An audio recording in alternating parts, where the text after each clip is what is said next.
Alors, on va commencer. Bienvenue à toutes et à tous dans ce webinaire de présentation de l'état des lieux de l'asile en France et en Europe.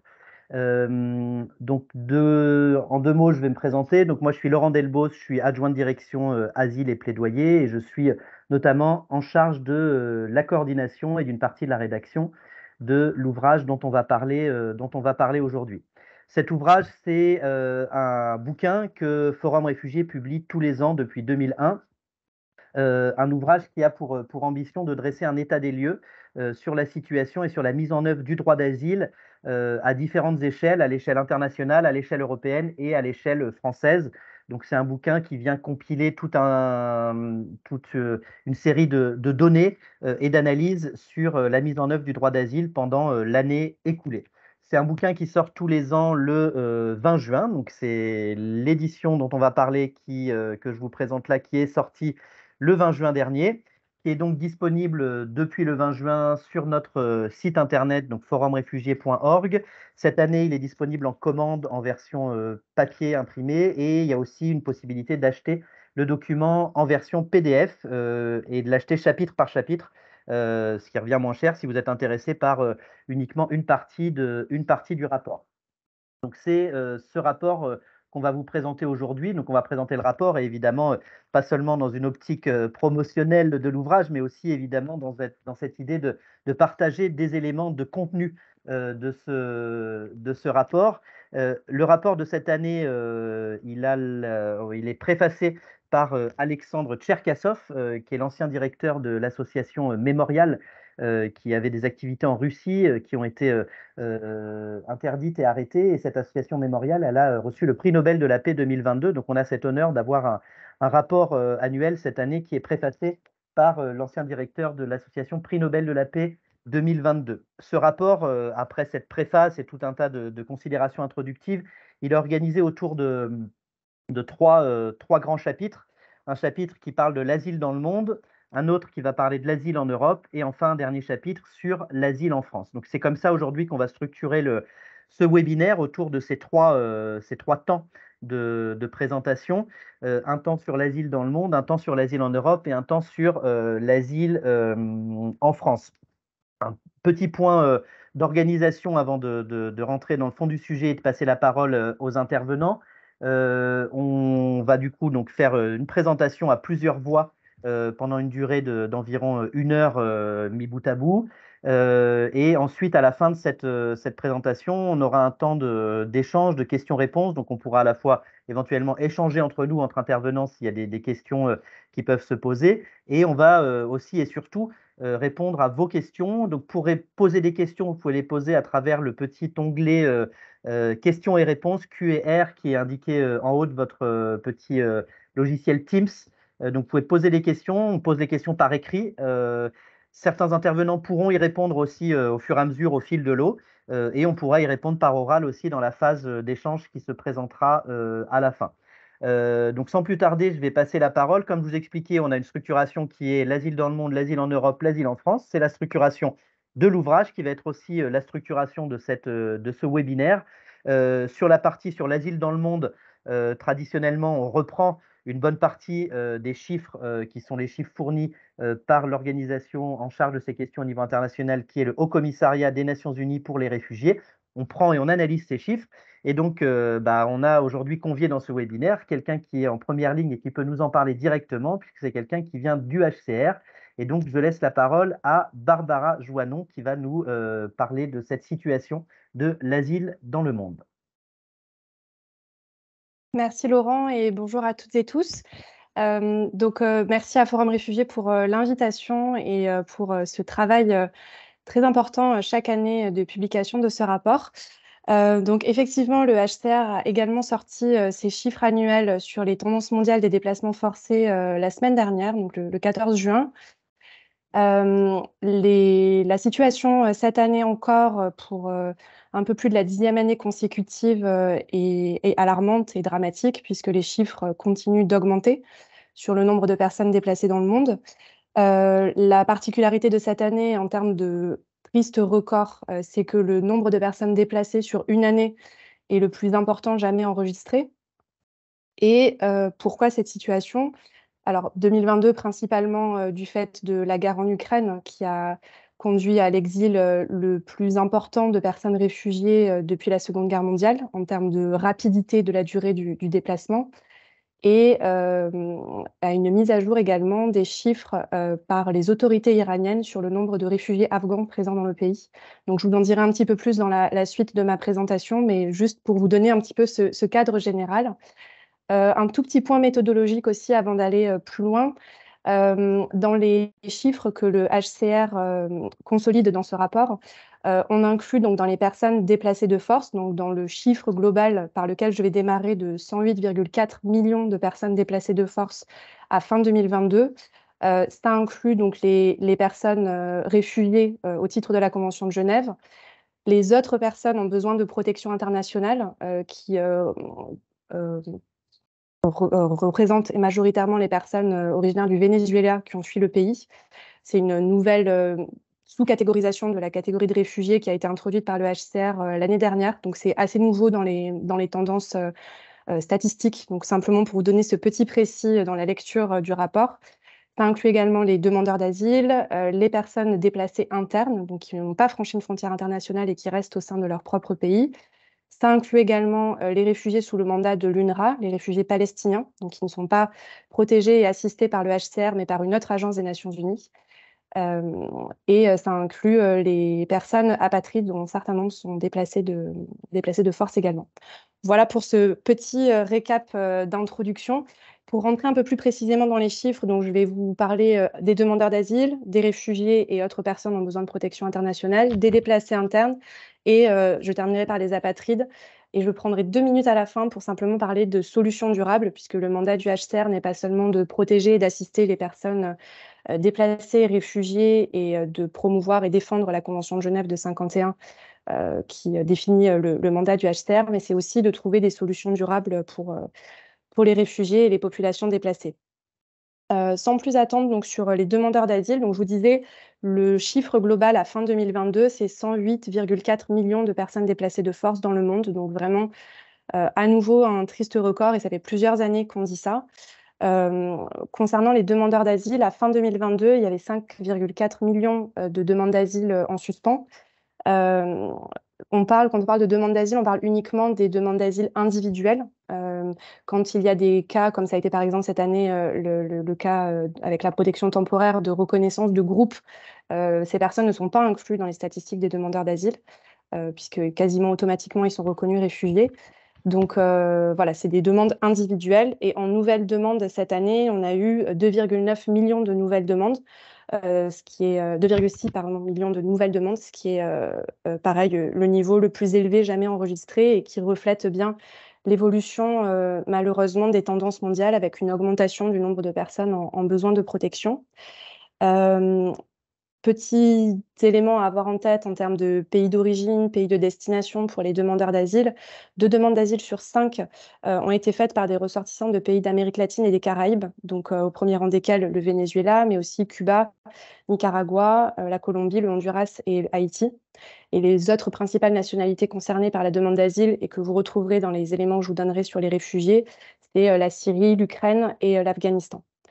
En termes de régions qui accueillent, enfin en tout cas qui enregistrent le plus grand nombre de demandes d'asile, c'est l'Europe et les Amériques, notamment, enfin en particulier l'Amérique du Nord. Et on a plus de la moitié des nouvelles demandes d'asile sur 2022 qui ont été introduites dans seulement 5 pays. Les États-Unis loin devant, suivi par l'Allemagne, le Costa Rica, l'Espagne et le Mexique. Et la France arrive en 6e position. Petite précision sur les demandes d'asile introduites en France, mais je ne volerai pas la vedette à Forum Réfugiés pour parler de ça, mais simplement en comparaison des autres pays dans le monde, ce qui est intéressant, et vous le verrez dans le rapport si vous regardez les graphiques, c'est qu'on a quasi autant de personnes qui ont demandé l'asile en demande individuelle que de personnes qui ont été protégées au titre de la protection subsidiaire. Donc c'est une particularité, je le précise parce que c'est une particularité par rapport aux autres pays, principaux pays d'enregistrement des demandes d'asile. Pour le HCR, la tendance je précise qu'un certain nombre de demandes d'asile sont introduites auprès du HCR dans 47 pays pour 2022. la tendance pour le HCR est de réduire ses activités de détermination de statut de réfugié et de plutôt renforcer les capacités des États à eux-mêmes traiter, enregistrer et traiter les demandes d'asile et protéger les personnes réfugiées. La raison aussi est une question de volume de demandes d'asile et de volume de personnes en besoin de protection dans le monde et le besoin de recentrer aussi les activités sur l'urgence, l'humanitaire, la délivrance d'une aide aux personnes déplacées, que ce soit internes ou réfugiées, et de se concentrer aussi sur les solutions durables. Donc, simplement pour préciser aussi ça, donc en 2022, c'était 46 pays où on a fait de la détermination de statut de réfugié, principalement au Pakistan, en Égypte et en Libye, pardon. Sur les réfugiés maintenant, là encore, des situations assez alarmantes et des tendances qui vont à la hausse. On avait donc en 2022, enfin fin 2022, 34,6 millions de personnes réfugiées dans le monde, dont 5,6 qui sont des personnes considérées comme ayant ayant besoin de protection internationale, donc principalement des personnes venant du Venezuela, qui ne rentrent pas strictement dans la définition de la Convention de Genève de réfugiés. Ce qu'il faut bien avoir en tête, c'est qu'aujourd'hui, on a des situations de déplacement prolongé pour les réfugiés. Qu'est-ce qu'on entend par là? C'est des situations où une population de plus de 25 000 réfugiés est présente dans un pays d'accueil depuis plus de 5 ans. Et ce nombre aujourd'hui est assez alarmant puisqu'on a 57 situations de déplacement prolongé dans 37 pays d'accueil. Donc c'est voilà, pour vous dire l'ampleur et la persistance du déracinement d'un grand nombre de personnes réfugiées dans le monde. En termes de principaux pays d'origine, principaux pays d'accueil, comme chaque année, ce qu'on voit, c'est une forme de miroir un petit peu. Donc les principaux pays d'origine des réfugiés sont souvent ensuite se retrouvent dans les pays voisins des pays d'accueil, puisque 70% des réfugiés en fait fuient dans un pays voisin. Et la majorité, même dans les 5 ans qui suivent, pour les 3 quarts, hein, restent dans leur région d'origine. Donc ça aussi, c'est important à avoir en tête quand on pense aussi au déplacement forcé et à l'accueil des personnes réfugiées dans le contexte européen et français. C'est un point important. 76% des réfugiés sont accueillis dans des pays à revenus faibles ou intermédiaires. Donc voilà, pareil, pour remettre un petit peu les ordres de grandeur en termes de déplacement et de partage de la responsabilité dans l'accueil des réfugiés. Et peut-être pour vous donner quelques noms de principaux pays, donc 52% des réfugiés aujourd'hui, ils viennent de 3 pays seulement. La Syrie, qui reste le pays d'origine de la majorité des réfugiés dans le monde, 6,5 millions de réfugiés, sans oublier que pour la majorité d'entre eux, ils sont cette année dans leur 12e année de déplacement et d'exil. Et ensuite suivent l'Ukraine et l'Afghanistan qui comptent 5,7 millions de réfugiés chacun. Et donc pour l'Afghanistan, je vous le disais en introduction, c'est essentiellement lié à une mise à jour des données par le gouvernement et les autorités iraniennes, puisqu'il n'y avait pas eu de recensement de la population réfugiée afghane depuis de nombreuses années. Et avec les nouveaux déplacements qui ont eu lieu suite à la prise de Kaboul en août 2021, ces chiffres sont effectivement bien plus élevés que ce qui était recensé sur les années précédentes. Donc 52%, 3 pays d'origine seulement. En termes de pays d'accueil, pareil, une concentration assez forte dans 5 pays, toujours la Turquie qui reste le premier pays d'accueil, et ça c'est une tendance qui se répète depuis plusieurs années avec l'accueil des réfugiés syriens, suivi par l'Iran justement, donc qui passe dans les premiers pays d'accueil avec cette réévaluation des réfugiés afghans, l'Allemagne, la Colombie dans l'autre sens, et le Pakistan.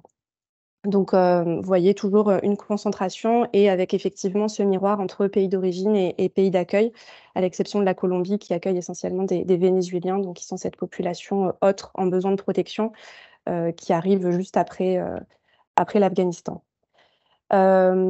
Concernant les déplacés internes, nous, on incite beaucoup au HCR sur cette population-là également, puisque finalement, dans l'ensemble des déplacés forcés, ils sont la majorité. Et ça, pareil, c'est une tendance qui se répète d'année en année. 58% de l'ensemble des déplacés forcés sont déplacés au sein même de leur pays, donc ils ne quittent pas leur pays d'origine.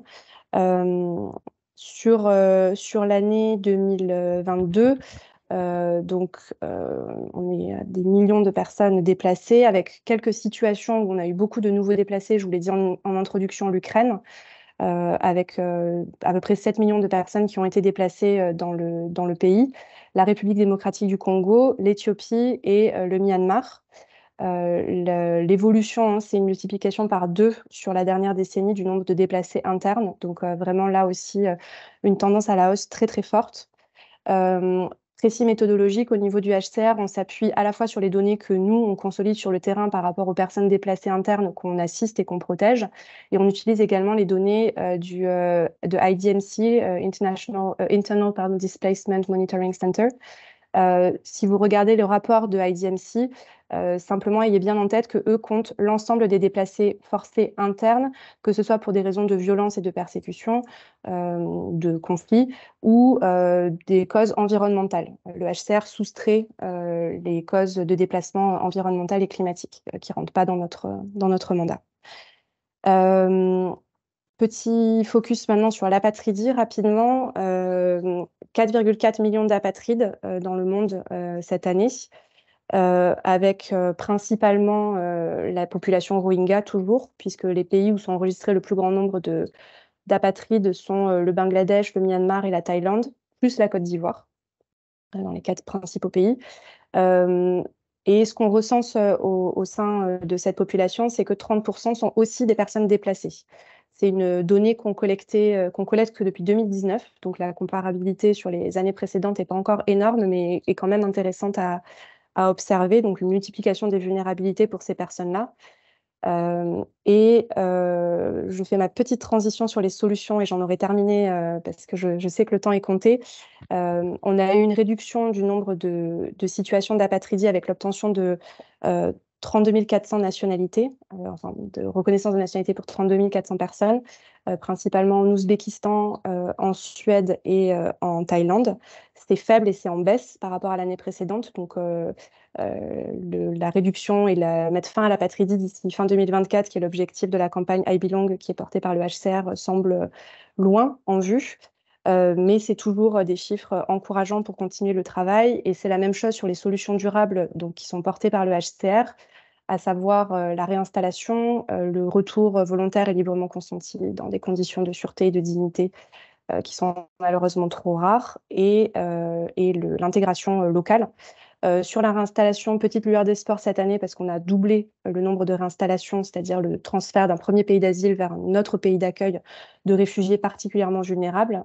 Mais les chiffres restent bien trop bas par rapport aux besoins, hein, puisqu'on est à 1,5 million de personnes en besoin de réinstallation et on a eu même pas 115 000 réinstallations l'année dernière.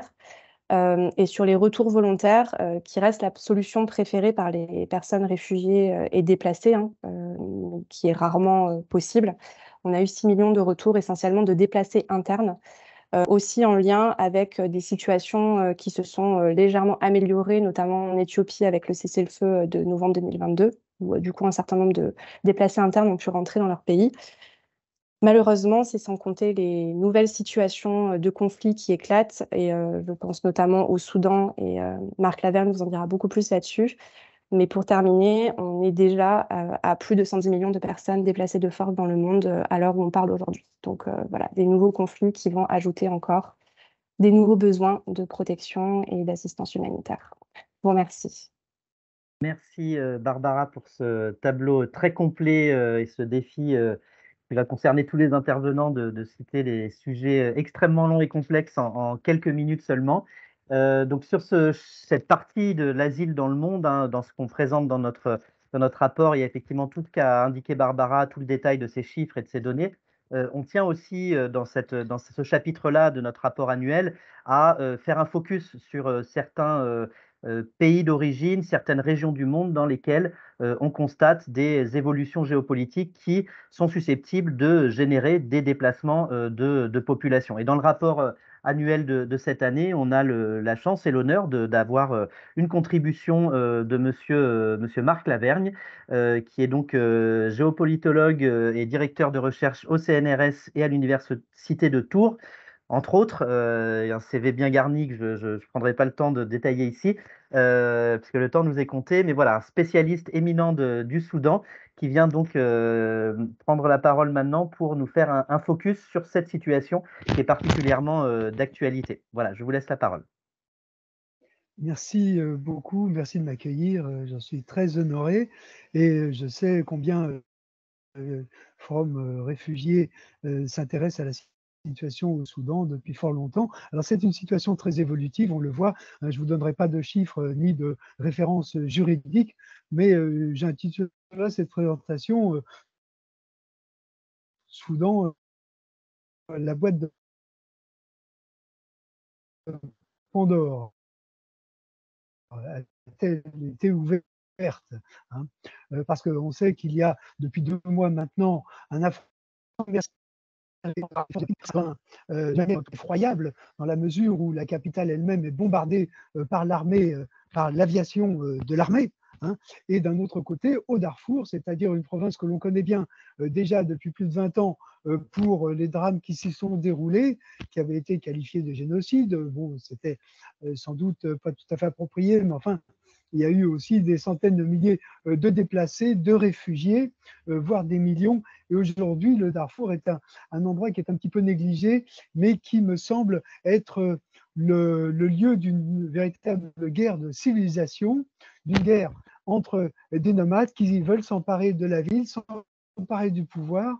Hein, ces forces de déploiement rapide ont collecté des mercenaires dans toute l'Afrique qui se ruent vers cette région, en particulier depuis le Sahel, pour se mettre finalement sous les ordres d'un chef qui leur offre une possibilité de pillage, de dévastation, et tout ça va engendrer évidemment des flux migratoires beaucoup plus importants que ceux qui existent déjà depuis donc une vingtaine d'années au moins, et qui sont très importants à travers la Libye et qui permettent à beaucoup de jeunes d'arriver en France en particulier pour passer en Angleterre ou bien pour s'égayer dans d'autres régions d'Europe. Alors pourquoi une guerre de civilisation? Eh bien parce que en dehors de tout aspect organisationnel, de tout aspect politique ou idéologique, il y a bien là une guerre qu'on peut identifier comme une guerre des nomades contre les sédentaires. Hein. Au-delà de toute considération religieuse, d'islam ou de différentes, disons, visions de l'islam, hein, comme on peut l'avoir dans le reste du Sahel, on a là de façon assez crue cet affrontement entre non seulement des nomades et des sédentaires, mais on le voit aussi là, entre des gens qui se disent arabes et des gens qui se disent africains. C'est-à-dire qu'il y a une confrontation qui n'est pas forcément toujours relevée entre ces agresseurs qui sont issus de tribus arabes chamelières, qui sont à la fois destitués par le changement climatique, par différentes difficultés aussi liées à la géopolitique régionale, et d'un autre côté, des peuples sédentaires qui, eux, sont partisans de la stabilité de l'État. Donc on a des gens donc, qui sont pour la destruction de l'État. Et je crois que cette situation qui aujourd'hui se traduit par un siège en règle des capitales régionales du Darfour, hein, on parle d'El Fasher qui est aujourd'hui encerclée, c'est-à-dire que la population urbaine est coincée dans la ville, comme déjà la ville de Djenena qui est à la frontière, où les gens essayent de s'échapper, mais les Janjaouides, pas les Janjaouides, les forces de déploiement rapide, elles contrôlent la frontière du Tchad, bloquent ces gens-là et mettent à feu et à sang ces villes importantes du Darfour. Alors, on peut se demander finalement comment les choses vont évoluer dans la mesure où la communauté internationale ne peut pas intervenir, et on a là une source de déstabilisation non seulement du Soudan, parce qu'on ne voit pas comment le Soudan pourrait rentrer dans le lit. Il y a d'un côté les gens qui fuient, qui ont certains moyens financiers et qui fuient vers l'Égypte, qui fuient vers l'Arabie Saoudite, qui fuient vers des pays voisins et même vers l'Europe.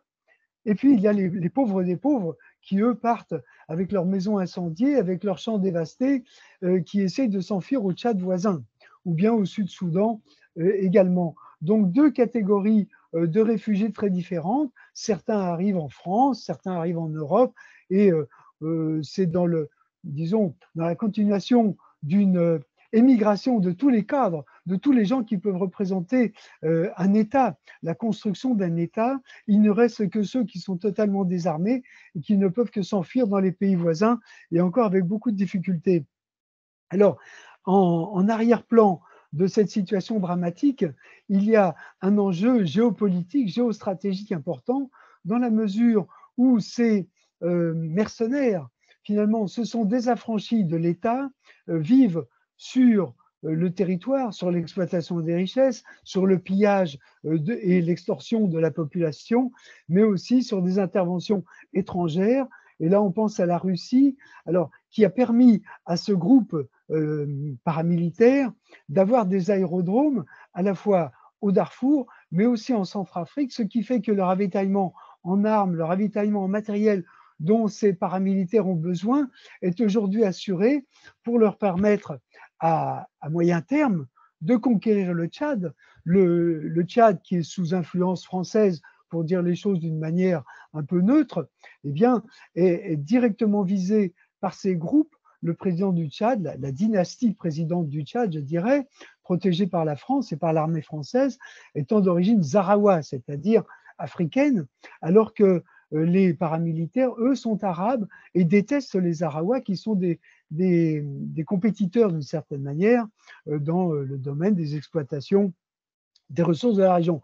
Donc la Centrafrique est déjà aux mains des Russes, le Tchad va l'être demain, la Libye également, et je pense que tout le Sahel est menacé par ce qui se passe au Soudan, qui est un petit peu emblématique d'ailleurs de ce qui se passe dans l'ensemble du Sahel, parce qu'on a mis les pouvoirs en place pour essayer de tenir les capitales, mais on a dans tout le Sahel, du Mali au Tchad, au Niger, enfin surtout Burkina Faso pour l'instant,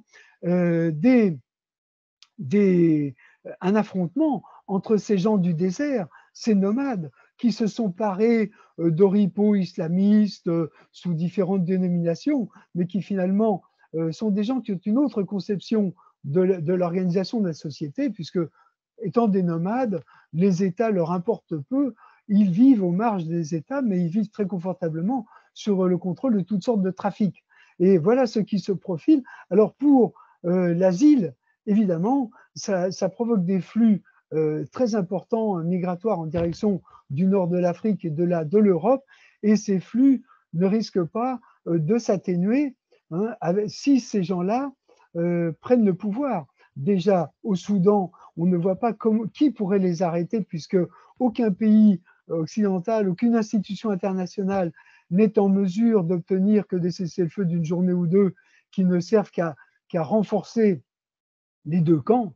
Finalement, le peuple soudanais, lui, est complètement abandonné dans cette histoire, alors qu'il était dans une transition démocratique depuis 2 ans, qui n'a pas été suffisamment soutenue, et donc il regarde en spectateur atterré et en victime cette situation. Donc on a un pays de 35 millions d'habitants qui n'a plus aucun avenir, plus aucun espoir, plus aucun dirigeant, simplement deux forces qui se battent sans aucun projet pour la stabilisation du pays. Voilà un peu ce que je voulais dire en quelques mots. Je crois qu'on a là des États faillis dans tout ce Sahel, et que, évidemment, ces États faillis, personne aujourd'hui ne s'y intéresse vraiment. Les grandes puissances, les puissances globales, il n'y a que les Russes qui voient leur intérêt, parce qu'à peu de frais, ils peuvent mettre la main sur les ressources de l'Afrique centrale. Et je pense qu'il n'y a pas de limite à cette expansion et à cette désorganisation du cœur de l'Afrique. La Centrafrique est déjà donc aux mains des Russes, derrière un paravent présidentiel, mais toutes les richesses y sont exploitées par les Russes, qui n'ont pas du tout l'intention d'installer des pouvoirs forts et de développer les pays comme l'Occident a prétendu le faire pendant des décennies, avec le résultat que l'on connaît aujourd'hui. Donc, je crois qu'il y a là quelque chose qui est un peu aux marges, puisqu'on parlait tout à l'heure des sources principales de l'exode. On parlait de l'Afghanistan, du Venezuela. Chaque continent a aujourd'hui effectivement ces arrivées qui procèdent également d'échecs de l'Occident à mettre en place des États stables. hein. Donc, ce qui se passe en Afghanistan va se reproduire au Soudan, s'est produit déjà ailleurs avec tous ces groupes que l'on connaît, AQMI et autres, au Mali, au Sahel en général, hein, et qui n'ont absolument pas vocation à créer des États ni à faire le bien des populations. Voilà donc quelque chose d'assez pessimiste aujourd'hui, si vous voulez, cette boîte de Pandore dont on ne voit pas où elle pourra s'arrêter. Et donc, on en est là pour le moment de cet effet domino auquel on peut s'attendre à partir de la situation soudanaise. Merci, Monsieur Lavergne, pour cette présentation, là aussi très synthétique et qui permet à tout le monde d'avoir un petit peu un aperçu. Effectivement, le tableau est assez pessimiste, malheureusement, mais c'est comme ça qu'il se présente. La demande d'asile des Soudanais en France a toujours été assez importante, hein, la 13e principal pays d'origine l'année dernière, des premières demandes d'asile adultes à l'OFPRA. Et un impact en réalité de cette évolution géopolitique qui est souvent en décalage, hein, comme l'a expliqué aussi tout à l'heure Barbara Joannon. L'impact d'une crise politique comme celle-ci, c'est avant tout un impact sur les pays proches de la zone de conflit et des zones de violence. Donc cette situation vient surtout impacter en termes d'accueil des réfugiés les pays voisins du Soudan et finalement n'impactera que plus tardivement et très à la marge toujours l'Europe et la France. Mais en tout cas, c'est une évolution de situation à suivre de près pour le suivi aussi des personnes soudanaises qu'on peut accueillir ici de notre côté. Sans plus tarder, je passe la parole à Élise Martin-Gomez, qui est en charge du plaidoyer européen à Forum Réfugiés et qui est auteur d'une partie de ce rapport et de ce chapitre sur l'Europe. Donc, je laisse la parole à Élise pour nous dresser un tableau de la situation de l'asile en Europe. Bonjour à tous. Alors, je vais commencer par vous présenter le panorama statistique 2022 en Europe. Mais avant cela, il est important pour bien comprendre les données de savoir quelques éléments de contexte. L'Agence des gardes-côtes et des gardes-frontières Frontex comptabilise les entrées irrégulières et non les personnes. Une même personne peut donc être comptée plusieurs fois si elle traverse plusieurs fois une frontière. Deuxièmement, certaines politiques ou pratiques empêchent le dépôt de demandes d'asile. Ça peut être le cas de refoulement ou alors le fait que la loi oblige le dépôt des demandes d'asile dans des ambassades, comme le fait la Hongrie. Et ça peut avoir un impact sur les chiffres. Troisièmement, le taux de protection moyen ne reflète pas les disparités entre États membres et entre les demandeurs de différentes nationalités. Et un taux de protection élevé dans un pays de l'Union européenne ne veut pas dire que ce pays-là est plus généreux qu'un autre. Il peut y avoir des demandes plus ou moins fondées d'un pays à l'autre. Quatrièmement, le taux de protection global, donc c'est-à-dire en première instance et en appel, est difficile à calculer pour une même année puisque le résultat d'appel arrive souvent plus tard. Et enfin, les protections ne sont pas toujours les mêmes d'un État membre à l'autre. Par exemple, en Espagne, les Vénézuéliens, comme il a été dit, reçoivent une protection humanitaire et cette protection humanitaire n'existe pas dans tous les États membres. Donc, vous pourrez retrouver une étude du sujet dans le rapport. Donc, les entrées, pour commencer. Frontex a identifié 330 000 passages irréguliers aux frontières extérieures de l'UE, ce qui est une augmentation de 64% par rapport à 2021. C'est le chiffre le plus élevé depuis 2016, mais il est encore loin de celui de 2015 qui était à plus de 1,5 million. La route la plus empruntée est celle des Balkans occidentaux. Les personnes les plus détectées sur cette route ont été les Syriens, les Afghans et les Turcs. Et aux 330 000 passages s'ajoutent plus de 13 millions de passages de réfugiés d'Ukraine, mais aussi 10 millions de passages à la sortie vers l'Ukraine, puisqu'il y a un va-et-vient. Dans le rapport, vous pourrez aussi retrouver des chiffres de l'OIM et du HCR. L'année 2022 a été marquée par de nombreuses difficultés pour les migrants tentant d'entrer sur le territoire de l'UE. D'après une ONG belge, il y aurait eu 225 533 refoulements, soit 600 par jour. D'après Amnesty, 157 879 personnes auraient été refoulées de Hongrie, convertissant le pays en leader en la matière. Vous trouverez dans le rapport des faits alarmants qui inclut des cages ou alors des homicides, que ce soit en Lettonie, en Lituanie, en Pologne, en Hongrie, en Bulgarie, en Croatie, à Malte, en Grèce, en Espagne ou encore en Italie. 2022 a aussi été marqué par le scandale Frontex. L'Office de lutte antifraude de l'UE, dans un rapport qui a été révélé par un média allemand, affirme que l'agence a violé le droit européen et international et a été complice de certains refoulements. De plus, la tendance à la construction de murs se poursuit, bien que les institutions de l'Union européenne refusent toujours de les financer. Les derniers qui ont été construits ou qui sont en cours de construction se trouvent à la frontière avec la Russie. Ces murs sont en partie à l'origine de plusieurs difficultés, dont des décès, 23 par exemple à Melilla, une enclave espagnole, en juin 2022. Des naufrages ont aussi eu lieu l'année dernière, comme cette année. Malgré quelques initiatives de la Commission pour agir sur le sujet. En 2022, il y a eu 2366 morts rien qu'en Méditerranée, et ce n'est que les morts recensés par l'OIM. C'est le chiffre le plus élevé depuis 2017, et il est sans doute bien plus élevé en réalité, puisque beaucoup de personnes sont portées disparues. L'OIM pointe du doigt les pratiques de certains États membres, comme l'Italie, qui oblige les navires à débarquer immédiatement après un sauvetage et impose un port éloigné, empêchant un autre sauvetage, ou encore la criminalisation des ONG, comme en Grèce, où plusieurs membres font face à des poursuites pénales. Si vous souhaitez en savoir plus sur les compétences de l'Union en la matière ou son action, je vous invite à lire le rapport ou notre newsletter. On va passer maintenant aux demandes d'asile en 2022. Donc, la demande est au plus haut depuis 2016. L'ensemble des États membres ont enregistré 962 160 demandeurs, ce qui est une hausse de 52% par rapport à 2021. Mais cela reste inférieur à 2015 et 2016. L'Allemagne a reçu 25% des primo-demandeurs d'asile dans l'UE et elle a été suivie, comme les années précédentes, par la France, qui représentait 16%, et par l'Espagne, 13%. La Hongrie, la Slovaquie et la Lettonie sont en bas du classement, comme les années précédentes. L'Estonie a connu une hausse spectaculaire avec une hausse de 3820% due aux demandes d'Ukrainiens selon Eurostat. Donc, rapporté à la population nationale, la moyenne européenne des primo-demandeurs d'asile par million d'habitants était de 1973.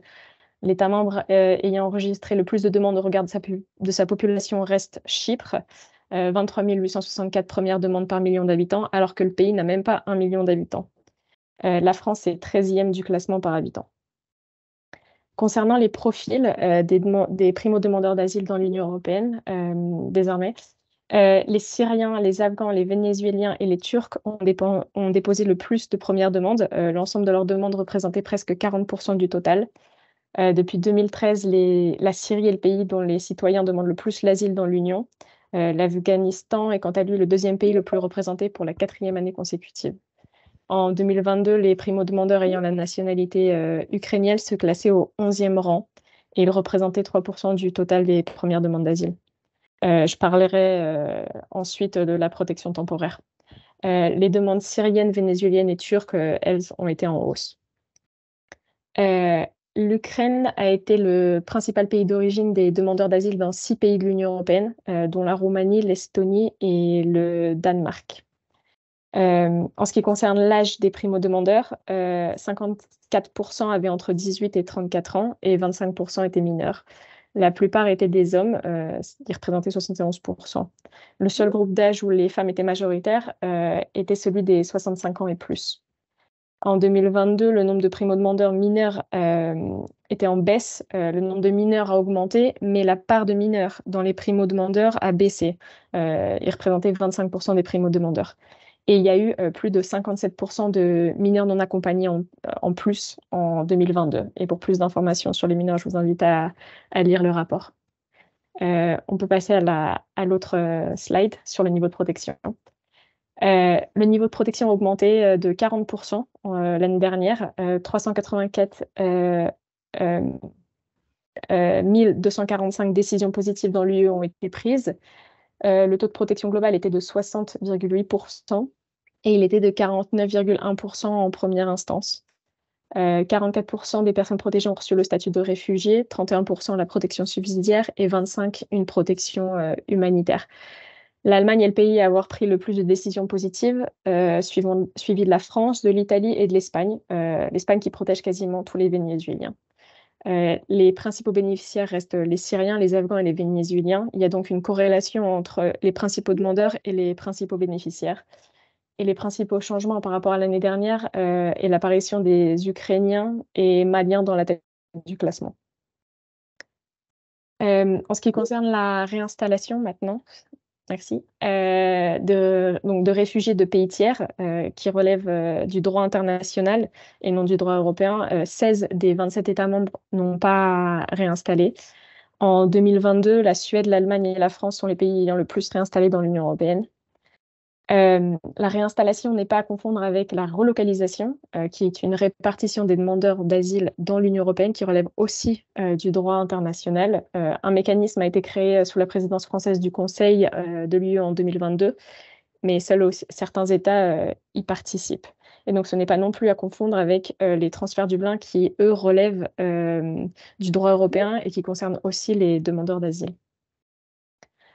Concernant le régime d'asile européen commun, alors, comme vous devez le savoir, c'est un ensemble de textes qui régit l'asile dans l'Union européenne et qui est remis en question depuis les arrivées importantes de demandeurs en 2015. Il rencontre plusieurs problèmes, dont le fait que les États membres aux frontières extérieures continuent de recevoir plus de demandeurs et qu'ils peinent à les accueillir correctement. Le traitement des demandeurs est hétérogène dans l'Union européenne et il y a des problèmes de transposition des directives ou de mise en œuvre. Plusieurs États membres font l'objet de procédures d'infraction, dont la Finlande, qui est pourtant vu comme un État bon élève d'habitude, mais pour l'instant, aucune sanction financière n'a été imposée. En 2016, la Commission a proposé une réforme, mais elle n'a pas abouti. Donc en 2020, elle a proposé le pacte sur la migration et l'asile, qui est un ensemble de propositions de réforme qui ajoute des textes et vient compléter et modifier des propositions de 2016. Donc pour faire très simple, puisque c'est assez complexe, la plupart des textes proposés sont des règlements, donc d'application directe pour harmoniser les règles dans les différents États membres, mais les textes laissent une énorme marge de manœuvre aux États membres. Certains textes ont déjà obtenu des accords politiques en 2018, donc ceux qui relèvent de la proposition de 2016, mais sont en attente d'adoption formelle. Il y a une approche de paquet qui requiert une adoption conjointe, même si certains textes y échappent, comme c'est le cas du règlement sur l'Agence de l'Union européenne pour l'asile. L'abaissement de l'âge de prise des empreintes digitales des demandeurs à 6 ans, la prise de photos ou encore l'ajout des personnes en situation irrégulière dans Eurodac est en bonne voie d'adoption. Le règlement filtrage, donc ayant pour but de différencier à la frontière les demandeurs d'asile des autres migrants avant leur entrée légale sur le territoire et en phase de trilogue, c'est-à-dire des réunions informelles entre le Parlement, le Conseil et la Commission, avant ou pendant la première lecture. Et le règlement gestion, donc le nouveau Dublin, puisque le critère de responsabilité du pays de première entrée est toujours présent, va entrer en phase de trilogue prochainement. Le 8 juin, le Conseil, c'est-à-dire les États membres, se sont mis d'accord. Désormais, ils doivent se mettre d'accord avec les eurodéputés. Pareil pour le règlement procédure qui remplacera la directive procédure. Pour donner quelques exemples de la position du Conseil, il est en faveur d'un mécanisme de solidarité obligatoire dans lequel les relocalisations ne seraient pas obligatoires. La solidarité pourrait alors s'exprimer par des soutiens financiers ou matériels. Il est contre l'ajout des frères et sœurs dans les critères de responsabilité, ce qui est assez étonnant puisqu'on pensait que ça allait être un acquis, mais ce n'est pas le cas. Et il est en faveur de la procédure à la frontière obligatoire dans un certain nombre de cas. Pour le règlement crise, donc, il prévoirait des dérogations en cas d'arrivée importante. Nous attendons encore une position du Conseil, donc que les États membres se mettent d'accord avant les négociations interinstitutionnelles. Il est question d'insérer plusieurs dispositions du règlement instrumentalisation qui l'année dernière n'a pas trouvé l'appui suffisant dans le règlement crise. L'objectif est d'adopter les textes avant février 2024 et la fin de la législature du Parlement européen. L'ensemble des textes est d'une complexité extrême. Il ne répond pas aux problèmes et s'il est adopté, on doit s'attendre à des rétentions massives aux frontières extérieures. Maintenant, je vais vous parler de la protection temporaire. Donc, l'invasion de l'Ukraine en février 2022 a déplacé entre 25 et 30% de la population. L'UE a reçu la plus grande partie de ses réfugiés et a activé pour la première fois la protection temporaire, qui par un simple enregistrement accorde une protection. Il y a eu 4 331 195 protections temporaires accordées, mais il a noté qu'il y a un va-et-vient, donc que certaines personnes sont retournées en Ukraine sans le notifier aux autorités et que certaines personnes ont demandé plusieurs fois une protection dans différents États membres. Les pays ayant accueilli le plus sont la Pologne, l'Allemagne et la République tchèque. La République tchèque est l'État ayant accueilli le plus au regard de sa population et de son PIB. Et la France est 11e dans l'accueil des réfugiés ukrainiens. La Pologne, qui s'est montrée très accueillante au début, réduit progressivement les aides. Les bénéficiaires ont pu choisir les États membres dans lesquels ils souhaitaient résider grâce à leur libre circulation. La majorité des bénéficiaires sont des femmes entre 35 et 64 ans et il y a 36% d'enfants. D'après l'Agence européenne pour les droits fondamentaux, les Ukrainiens sont confrontés au problème de la barrière de la langue, comme beaucoup d'autres réfugiés, de l'accès à l'éducation et au marché du travail, ainsi qu'aux soins de santé. Mais en février 2023, la Commission a annoncé que 700 000 élèves avaient intégré des écoles de l'Union européenne et que plus de 1,1 million de bénéficiaires avaient un emploi dans l'Union européenne, la protection temporaire permettant de travailler. L'UE a mis en place plusieurs choses permettant de les protéger et de les intégrer, dont une base de données pour déposer des CV ou une révision des règles régissant l'utilisation des fonds alloués pour pouvoir les réaffecter. La protection temporaire peut durer 3 ans, donc si le conflit persiste au-delà, à terme, les bénéficiaires devront demander l'asile, le statut de demandeur d'asile étant moins protecteur que celui de la protection temporaire, ou alors une autre solution devra être trouvée. Certains ont déjà demandé l'asile puisqu'ils peuvent le demander à tout moment. Dans le rapport, vous trouverez également des informations sur la situation en Grèce, donc l'utilisation du concept de pays tiers, les résultats en demi-teinte des centres d'accueil financés par l'UE sur certaines îles, une partie sur les pratiques de réunification familiale dans l'Union européenne, sur la crise de l'accueil en Belgique, rédigée par une ONG belge, des éléments de la politique extérieure de l'UE, qui coopèrent avec des pays tiers pas toujours recommandables pour limiter les arrivées, ou encore des éléments sur la politique de certains États vis-à-vis de l'externalisation de l'examen des demandes d'asile, comme le Royaume-Uni. Merci.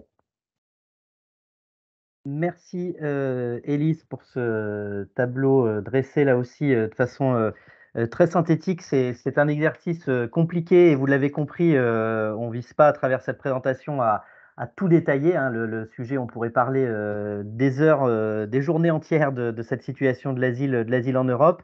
On vient ici vous présenter un petit aperçu de ce qu'on a mis dans le rapport et notamment, hein, vous avez vu à travers le PowerPoint tout un tas de graphiques, de tableaux, etc. C'est des choses qui figurent dans le rapport sur lequel on a présenté tout ça et détaillé tout ça.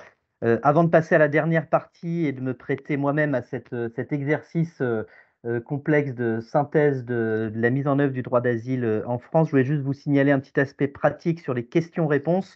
N'hésitez pas à poser des questions, que les intervenants pourront y répondre au fur et à mesure, ou bien on prendra ce temps aussi d'échange à la fin où on relaiera vos questions aux intervenants. Par contre, pour une question de pratique, il faudrait poser ces questions sur la partie questions-réponses de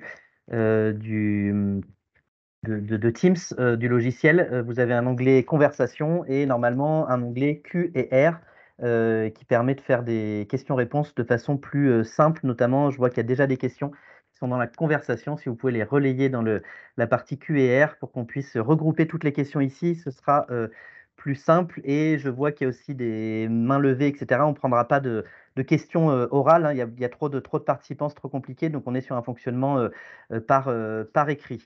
Voilà, je vous remercie pour ces petits points d'organisation. Donc maintenant, on va passer à la dernière partie du rapport, hein, qui est un peu le cœur du rapport quand même, parce que notre activité à Forum Réfugiés est centrée sur la France. Et donc, on a une partie très détaillée sur la question de l'asile en France. On organise dans ce rapport autour de plusieurs sous-parties. Traditionnellement, on a une partie qui vient parler de l'accès à la demande d'asile, où on s'interroge sur comment les gens rentrent dans la procédure d'asile en France, une partie sur l'instruction des demandes d'asile, c'est-à-dire comment sont traitées les demandes d'asile par les institutions, par l'OFPRA, par la CNDA, une partie sur l'accueil des demandeurs d'asile et enfin une partie sur l'intégration des bénéficiaires d'une protection internationale. Et cette année, on a une 5e sous-partie qui est une partie consacrée à la protection temporaire des réfugiés d'Ukraine, comme on l'a fait également sur la partie Europe dont vous a parlé Élise. Donc je vais vous donner quelques éléments, quelques éléments clés de ces différentes sous-parties dans ce qu'on a analysé dans le rapport. Donc tout d'abord, sur la question de l'accès à la procédure d'asile. Alors, avant que les personnes accèdent aux préfectures, etc., il y a plusieurs difficultés qui peuvent se poser à elles pour accéder au territoire et y demander l'asile. Ce qu'on vient rappeler dans le rapport, c'est qu'il y a des difficultés qui sont persistantes aux frontières franco-italiennes et franco-espagnoles. Donc la question à la frontière franco-italienne, elle est documentée depuis 2017 avec une quasi-impossibilité pour les personnes qui s'y présentent de demander l'asile, alors que le droit prévoit cela, c'est-à-dire qu'une personne qui se présente et qui est arrêtée par la police aux frontières, si elle dit « je demande l'asile, je souhaite une protection internationale, j'ai des craintes en cas de retour dans mon pays », cette personne doit être orientée vers une procédure d'asile et ne peut pas faire l'objet d'un renvoi sommaire vers l'Italie, comme c'est le cas depuis plusieurs années, malheureusement. Donc la situation à la frontière franco-italienne continue à être documentée et la situation à la frontière franco-espagnole est moins documentée, mais il y a eu un rapport sur ce sujet qui est sorti récemment en 2022 et qui vient expliquer également qu'il y a des difficultés de ce type-là et qu'en fait finalement on retrouve la même situation de blocage des demandes d'asile. Dans cette question de l'accès à la procédure d'asile, on dresse également un bilan avec quelques mois de recul maintenant de la question de l'accueil du navire Ocean Viking qui avait fait la une de l'actualité en novembre 2022. Et ce qu'on vient en fait mettre en avant, c'est qu'il y a un décalage très important entre les annonces politiques qui sont faites au moment de l'arrivée du navire et puis les réalités, à la fois les réalités juridiques et les réalités opérationnelles. Ce décalage, il peut être sur deux volets, c'est-à-dire qu'il y a un premier type d'annonce qui est de se dire le ministre de l'Intérieur qui vient indiquer on sera ferme avec les personnes, celles qui doivent rentrer dans leur pays, on va les réacheminer dans leur pays. Et puis une deuxième volet d'annonce qui est de se dire, et puis pour celles qui arriveront et qui seront autorisées à rester, eh bien, on les répartira sur le territoire européen avec l'accord de nos voisins européens qui nous ont annoncé 175 personnes pourraient être relocalisées, etc. Finalement, le résultat de tout ça, c'est que sur 234 personnes qui sont arrivées sur l'Ocean Viking, il y en a 4 qui ont été réacheminées dans leur pays d'origine et des relocalisations dans d'autres pays européens. En réalité, ça n'a concerné moins de 10 personnes d'après les données qu'on a pu recueillir.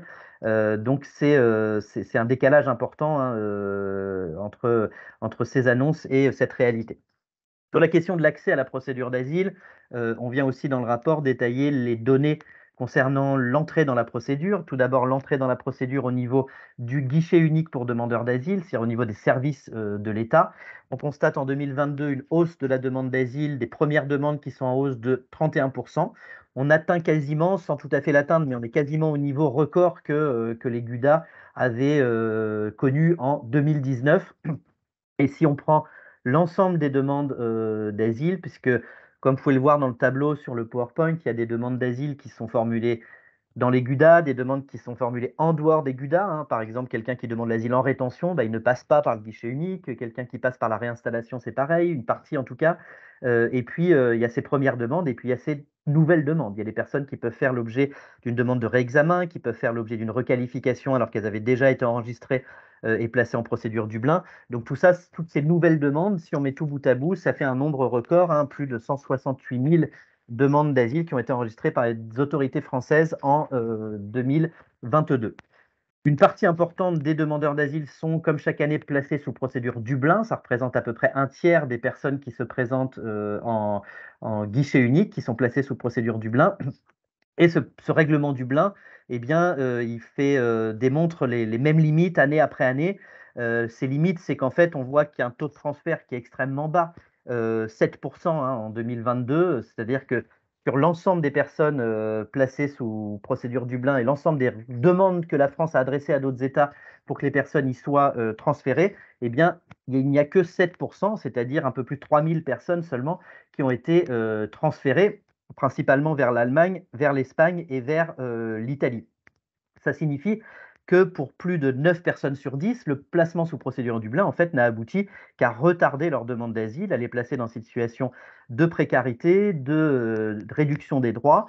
Et donc, finalement, ce système, il vient précariser la situation des personnes, il vient rendre plus difficile la gestion de notre système d'asile, puisqu'en fait, chaque année, la France doit requalifier, c'est-à-dire qu'il y a des demandes qui sont Dublin et qui d'un coup deviennent éteintes. Et ça représente un nombre important de demandes. En 2022, presque 18 000 requalifications d'anciennes procédures Dublin qui sont revenues dans le système d'asile français.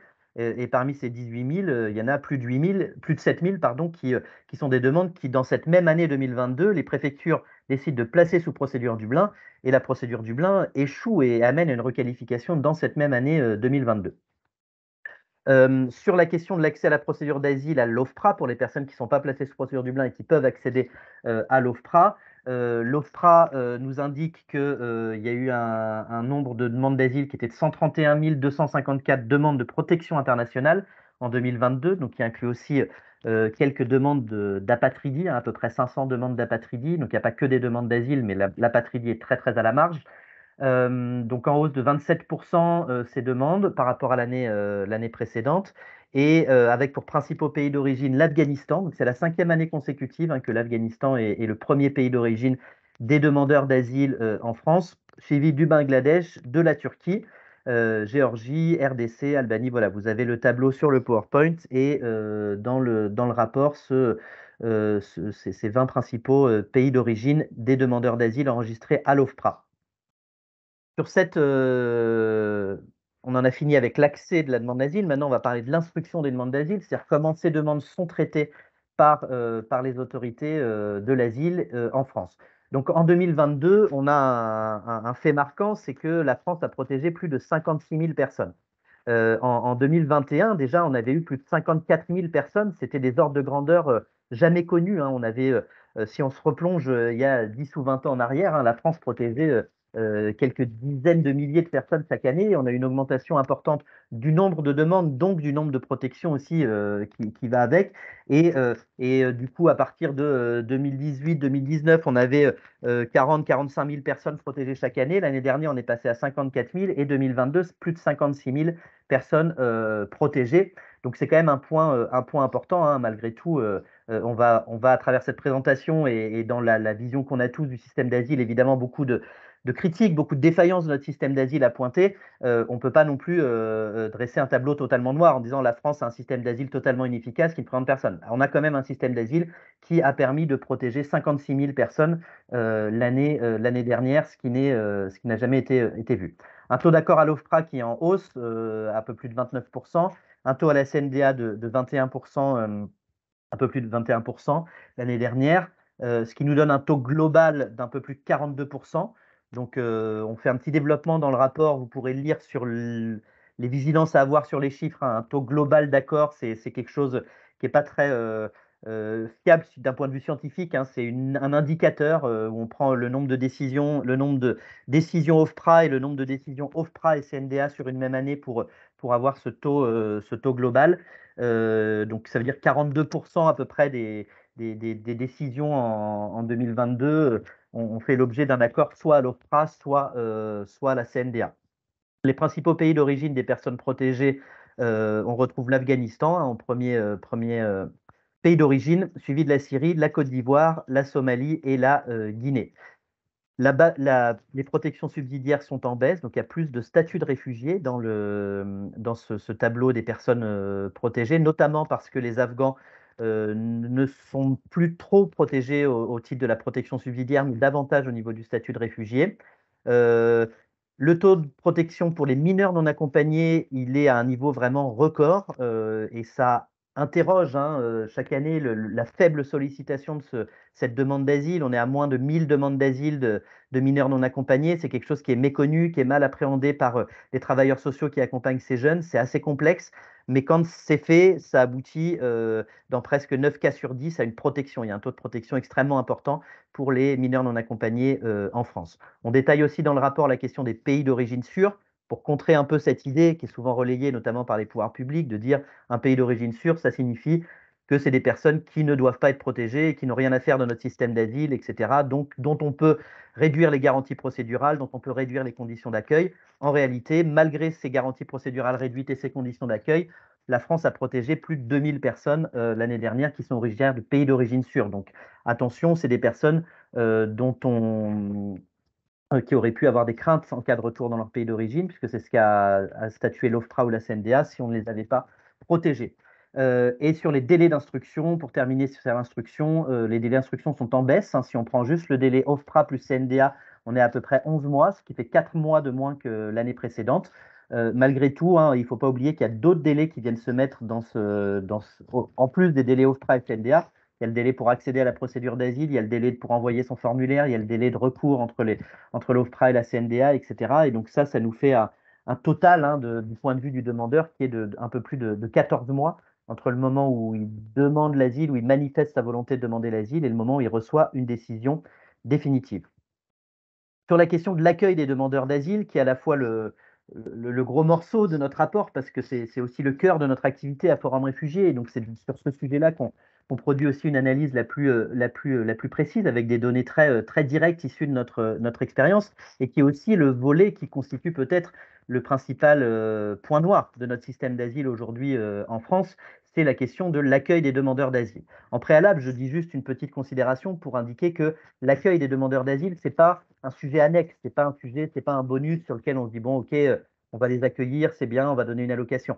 L'accueil des demandeurs d'asile, c'est inhérent au bon fonctionnement d'un système d'asile. Un système d'asile ne peut pas fonctionner correctement s'il n'a pas un accueil qui est correct pour les demandeurs d'asile. Puisque si on n'accueille pas bien un demandeur d'asile, il ne sera pas en capacité de bien exprimer ses craintes en cas de retour auprès des instances de l'asile, et on va peut-être passer à côté d'un besoin de protection parce que la personne a été mal accueillie, mal accompagnée. Et si on passe à côté d'un besoin de protection, eh ben, ce sera une défaillance de notre système d'asile. Et donc l'accueil des demandeurs d'asile, c'est un point important et central pour juger de la qualité d'un système d'asile. Et on ne peut pas juger la qualité d'un système d'asile et son efficacité uniquement à la tenue des délais et de la rapidité, etc., comme c'est souvent le cas malheureusement.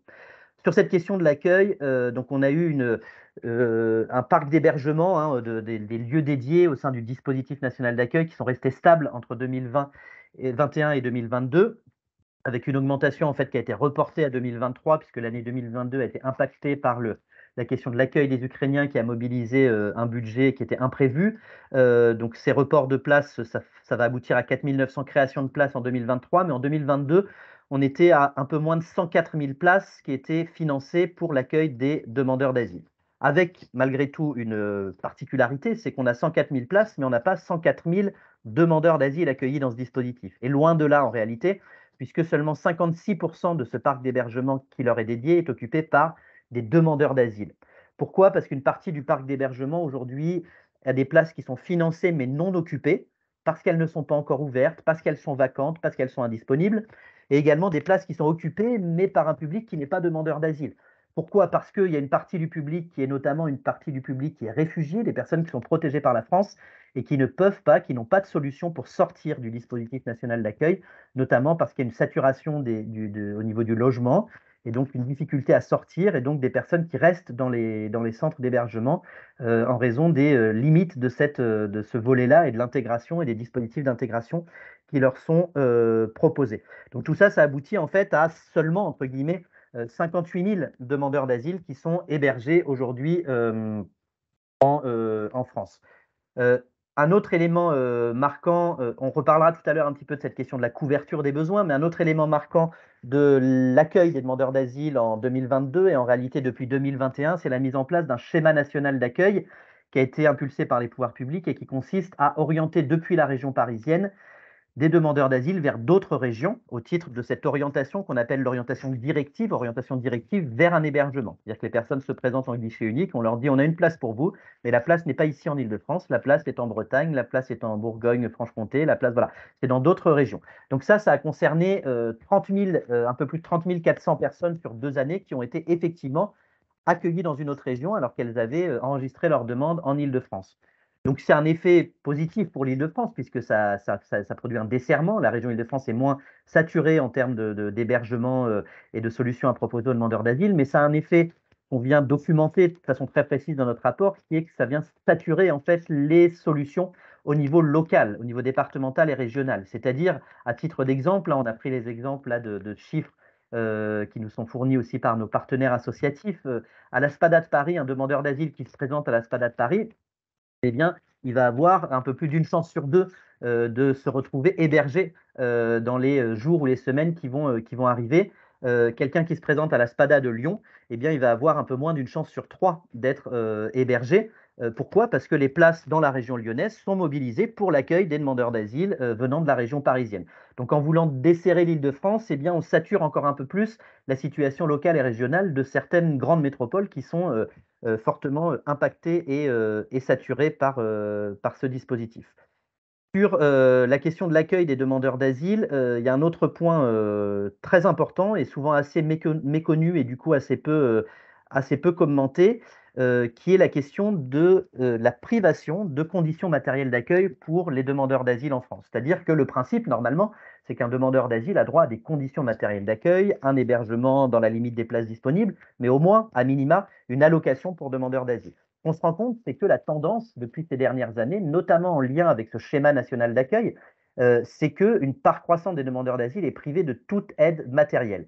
Au 31 décembre, quand on prend les données statistiques qui sont fournies par les autorités, on avait un peu moins de 143 000 demandes d'asile qui étaient enregistrées par les autorités françaises en cours d'instruction, procédure normale, procédure accélérée, procédure Dublin.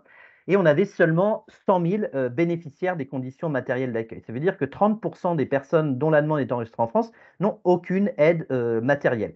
Pourquoi? Parce que, comme je vous l'ai dit, le schéma national d'accueil amène une nouvelle possibilité pour les pouvoirs publics en fait, de retirer les conditions d'accueil. Quand quelqu'un, on lui dit vous allez dans une région pour être hébergé et que la personne refuse de s'y présenter, eh bien, elle se voit privée des conditions matérielles d'accueil. Mais on a aussi une application extensive et presque systématique par l'OFII des possibilités légales de supprimer, de retirer ou de suspendre les conditions d'accueil. C'est-à-dire que la loi dit qu'on peut retirer dans telle ou telle circonstance. En pratique, dès que c'est possible, les conditions sont retirées avec une politique très stricte à ce sujet-là.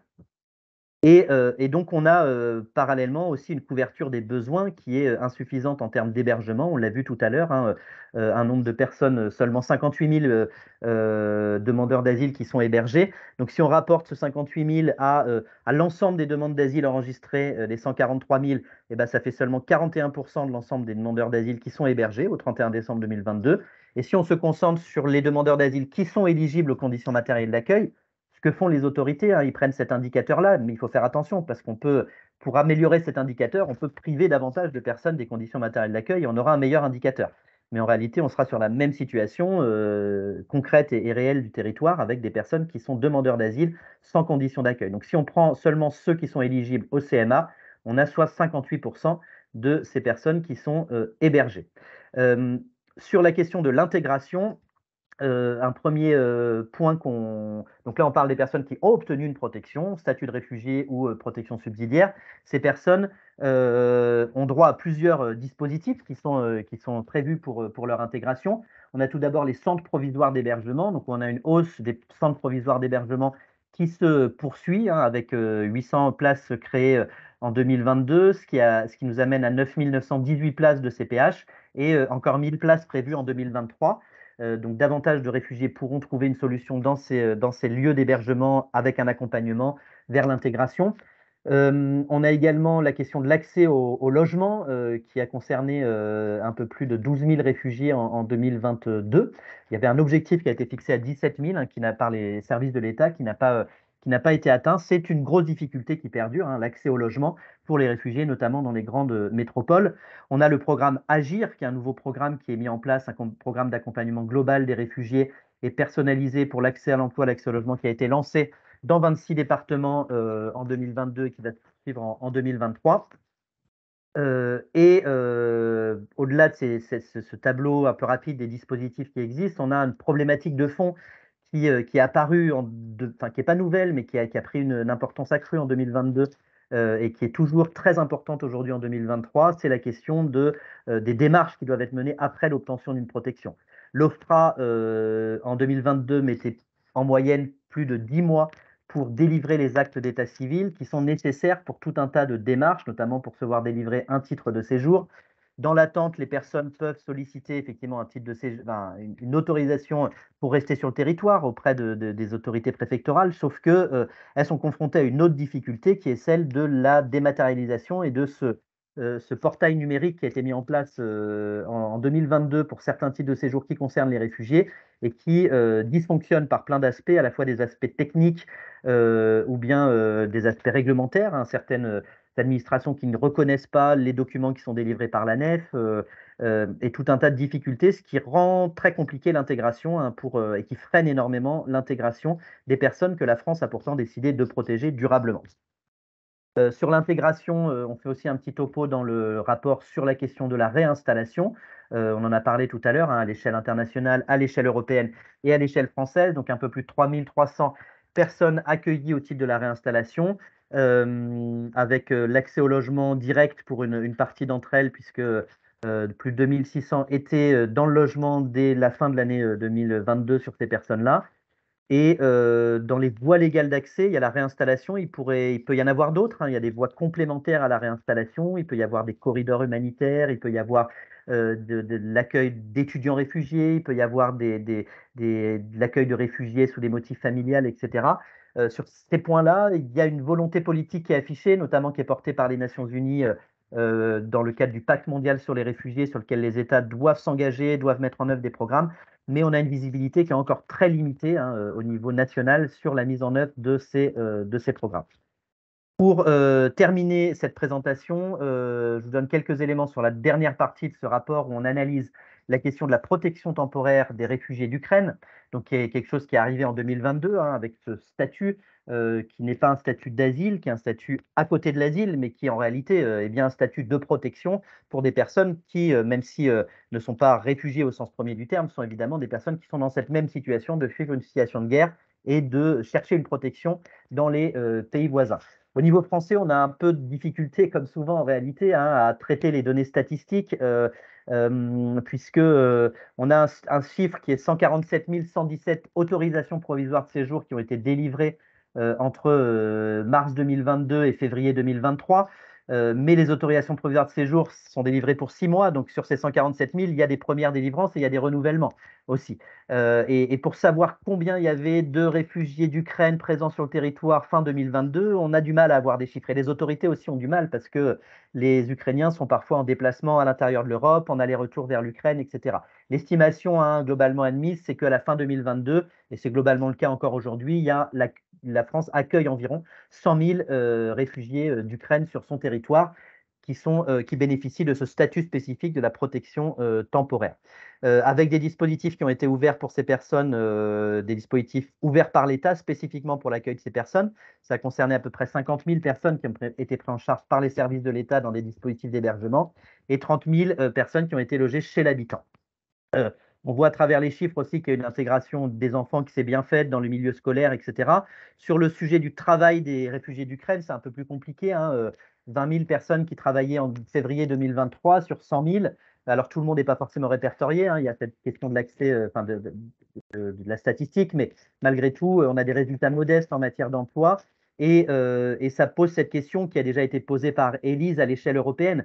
On a cette question aujourd'hui d'un statut qui est prolongé jusqu'à mars 2024, qui le sera peut-être ou probablement, j'espère pas, mais malheureusement, vu l'évolution de la situation en Ukraine, il y a des chances que ça dure et qu'on ait un statut de protection temporaire jusqu'à 2025.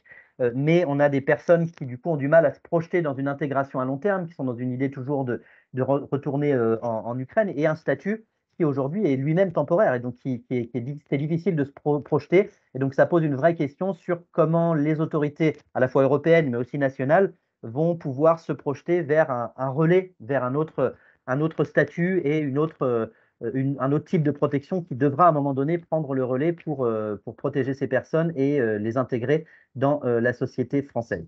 Voilà, je vous remercie et je vais donc donner maintenant la parole. Donc, c'était effectivement rapide à toute vitesse et vous avez compris que c'était un peu le jeu et la difficulté de l'exercice. Euh, je vois qu'il n'y a pas de questions-réponses et que ça a l'air d'être quelque chose qui n'apparaît pas sur tous les logiciels. Donc, on va prendre les questions telles qu'elles sont posées dans la conversation, puisqu'apparemment tout le monde a l'air d'avoir accès à la conversation. Une première question sur la question des personnes qui fuient le Soudan pour savoir quels sont les principaux pays et le nombre de personnes qui ont fui le Soudan dans le monde. Donc, je me tourne peut-être vers Barbara, si tu as des données sur ce sujet-là. Alors, peut-être pas sur France-Europe, mais plutôt une vision internationale sur les pays voisins, d'avoir un peu Ouais. cette idée-là. Alors, j'ai aussi répondu dans le Q&A sur Teams. La question a été aussi reposée dans le Q&A, donc ça a l'air de fonctionner pour certains. Mais donc, effectivement, les principaux pays vers lesquels la majorité aujourd'hui des Soudanais ont fui sont les pays voisins. Ça rejoint ce que je vous disais hein, dans la présentation du rapport sur les tendances mondiales. Donc, c'est l'Égypte pour l'instant qui en a accueilli le plus, un peu plus de 250 000. Le Tchad, un peu plus de 120 000. Dans une moindre mesure, la République centrafricaine, 10 000. Et l'Éthiopie, 5 300. Ce qu'il faut aussi avoir en tête, c'est qu'il y avait un certain nombre de réfugiés de ces pays-là, notamment des réfugiés du Soudan du Sud, des réfugiés centrafricains ou éthiopiens qui étaient au Soudan et qui du coup retournent dans leur pays d'origine. Donc il y a des mouvements, des déplacements de population qui se font depuis le Soudan, mais de deux catégories de population, on va dire, des Soudanais et des réfugiés d'autres pays qui fuient aussi le Soudan. Je vous ai mis dans le Q&A le lien vers la plateforme, le Situational Update du HCR, si vous voulez voir les chiffres un peu plus précis. Merci Barbara. Donc effectivement, désolé pour la confusion. Donc il y a effectivement des questions qui sont posées dans l'onglet Q&A. Il n'y avait pas de notification de mon côté, je n'avais pas vu. Et il y en a d'autres qui sont posées dans la conversation. Si on peut tout rapatrier dans l'onglet Q&A, ce sera plus simple. En tout cas, je vais remonter les questions sur ce volet-là. Il y en a certaines où il y a des réponses écrites, mais qu'on va quand même prendre le temps de répondre rapidement oralement. Sur le taux de protection, de reconnaissance d'une protection internationale au niveau européen pour les ressortissants ukrainiens, peut-être qu'Élise, tu as des éléments de réponse. Je précise juste, effectivement, parce qu'il y a eu d'autres questions qui ont été posées autour de ça, hein, les ressortissants d'Ukraine. A priori, l'idée, c'était pas qu'ils se tournent vers les dispositifs d'asile, hein, puisqu'il y a un dispositif qui visait justement, à travers la protection temporaire, à orienter les gens vers un autre dispositif pour ne pas saturer les dispositifs d'asile. Mais une partie des personnes, pour tout un tas de raisons, parce qu'elles en ont le droit tout d'abord, et puis parce que des dispositifs parfois de protection temporaire n'étaient pas efficaces ou opérants immédiatement, se sont tournés vers les systèmes d'asile. Et donc, voilà, je te laisse répondre, Élise, sur ce sujet-là. Alors, je n'ai pas calculé le taux de reconnaissance. Il doit être très élevé. Ce que je peux dire, c'est que il y a eu beaucoup de demandes d'asile dans le premier mois du conflit. Et dès que la protection temporaire a été activée, les demandes ont chuté petit à petit. Il y a eu un petit regain au bout d'un an, mais la plupart des personnes venant d'Ukraine demandent la protection temporaire, et c'est la grande, grande majorité.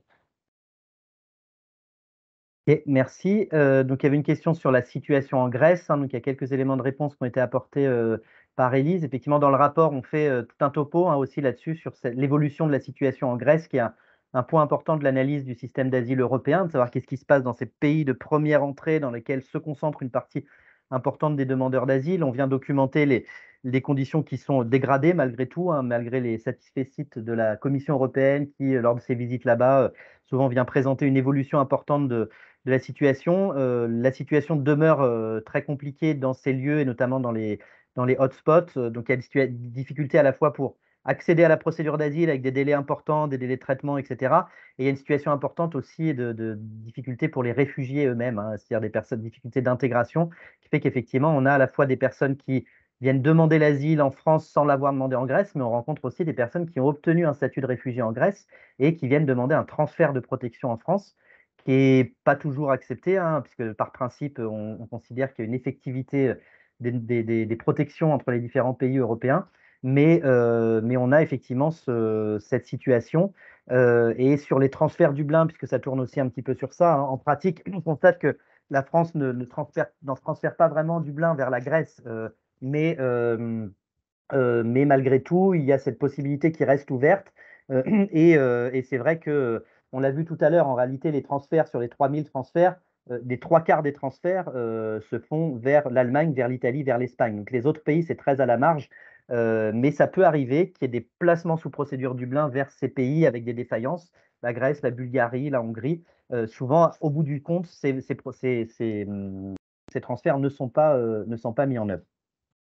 Euh, Sur la question de l'irrecevabilité pour les personnes qui ont déjà une protection dans un autre pays européen, alors ce n'est pas une question d'accord, c'est une question en fait dans le droit français et le droit européen prévoit qu'il y a une présomption de protection effective entre les différents pays européens. Donc l'OFPRA, quelqu'un qui est protégé en Grèce peut demander l'asile à l'OFPRA, sauf que l'OFPRA, constatant que la personne a déjà une protection, peut juger cette demande irrecevable, sans même l'examiner au fond, en disant, par principe, vous ne nous avez pas présenté d'éléments qui montrent que votre protection n'est pas effective en Grèce ou dans un autre pays, et donc la demande peut être jugée irrecevable sans traitement au fond. Elle peut être traitée au fond si l'OFPRA estime que la demande, parce qu'elle est bien argumentée en ce sens, fait état d'une protection qui n'est pas effective et donc de défaillance dans la protection dans d'autres pays, et ça peut amener l'OFPRA du coup à protéger la personne, et ce que la personne obtienne une protection en France alors même qu'elle a déjà eu une protection dans un autre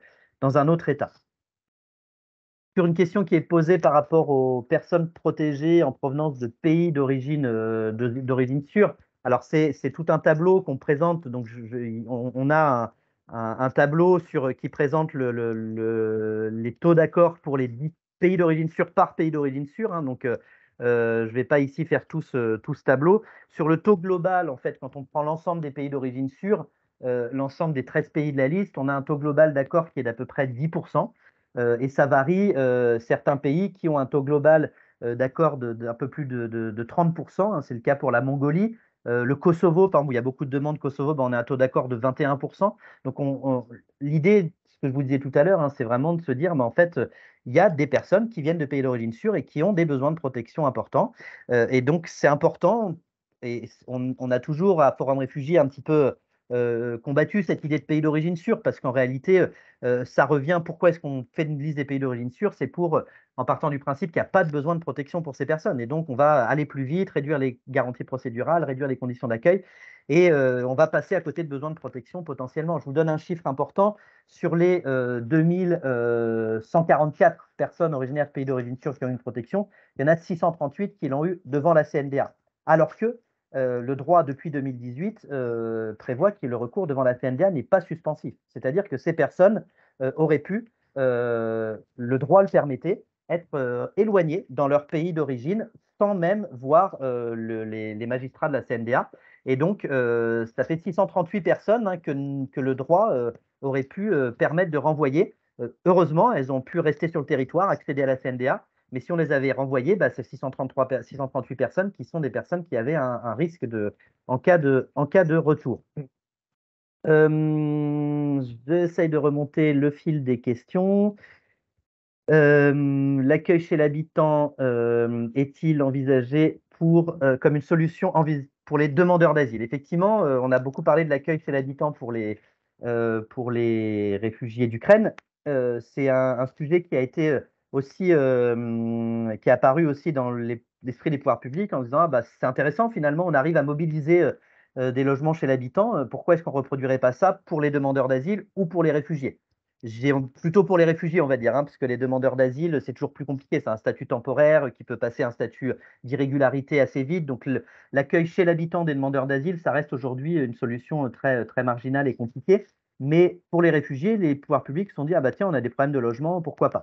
En réalité, c'est très compliqué parce que les réfugiés d'Ukraine, ils ont pu faire l'objet d'un accueil parce qu'il y a eu une vague de solidarité, parce qu'il y a eu une mobilisation de l'État et des pouvoirs publics. Aujourd'hui, on n'a pas quelque chose de comparable pour l'accueil de l'ensemble des réfugiés. Donc, ce n'est pas sûr qu'il y ait une réponse similaire de la part des citoyens pour proposer des hébergements. Et même s'il y avait une réponse similaire, on se rend compte que ces propositions d'hébergement, ça reste malgré tout temporaire. À la fois, ça reste marginal en termes de nombre. Donc, ça ne résout pas la question du logement des réfugiés hein, dans son ensemble. Ça reste une petite solution. Et puis, ça reste temporaire. Et c'est en ça que c'est difficile. C'est que les personnes aux rencontres qui accompagnent des réfugiés d'Ukraine, ils se disent, OK, je veux bien laisser une chambre pendant 1 mois, 2 mois, 3 mois, 6 mois, mais souvent, c'est compliqué de se projeter sur du long terme.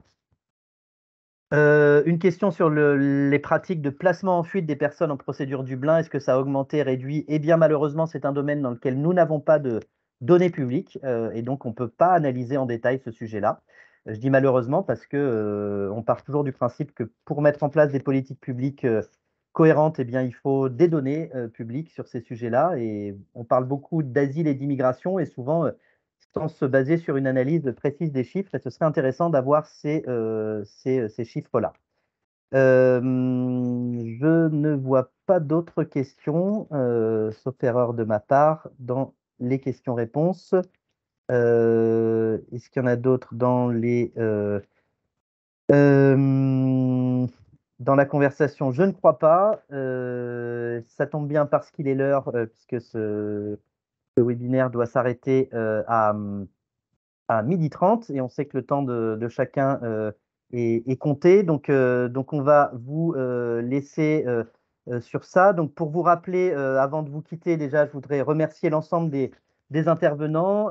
Merci à Monsieur Lavergne pour son éclairage sur la situation au Soudan, que vous pourrez trouver aussi dans le rapport annuel. Évidemment, c'est quelque chose qui est très évolutif, hein, donc c'est quelque chose qui a été écrit à un instant T au moment de la rédaction de l'ouvrage, mais qui est dans ces grandes lignes, qui permet de bien comprendre la situation et dans toute sa complexité. Donc, merci encore, Monsieur Lavergne, pour cette contribution et pour votre participation à ce webinaire. Merci, Barbara Joannon, pour avoir porté cette voix du HCR. Merci, Élise, d'avoir aussi synthétisé tous ces enjeux au niveau européen.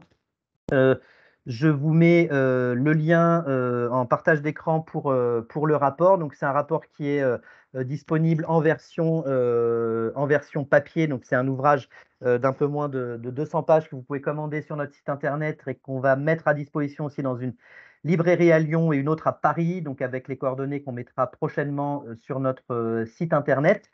Et comme je vous le disais en introduction, c'est aussi cette année, on a mis ce rapport en vente en version PDF pour que ce soit plus facile d'accès. Il n'est pas en vente librement, comme vous le savez, hein, c'est quelque chose il n'est pas disponible librement, je veux dire, il est en vente parce que c'est un projet qui nécessite des coûts importants de production. Donc, on a mis en vente ce rapport en intégralité en version PDF, mais on a aussi mis en vente chapitre par chapitre avec des coûts moins importants pour permettre une meilleure accessibilité du rapport. Voilà, il est 12h29. Je vous souhaite à tous bon appétit et au plaisir de vous revoir sur une prochaine conférence et au cours de nos différentes actualités de Forum Réfugiés. Merci à toutes et à tous et à bientôt.